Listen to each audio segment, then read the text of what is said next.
अस्सलाम वालेकुम जी। अज के विलोग दे विच तुहानूं दस्सण लग्या कि अज सानूं काम तो छुट्टी सी ते अज जनाब दिहाड़ा सी जश्न ईद मिलादुन नबी दा।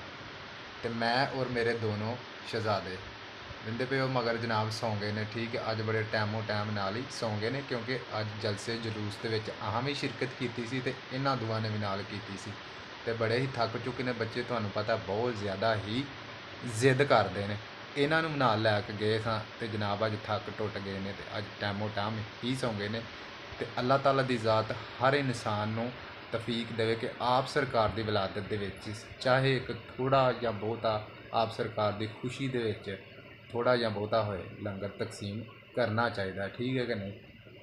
तो अही भी जनाब जलसे जलूस ते गए हाँ, हुण शामी आए हाँ।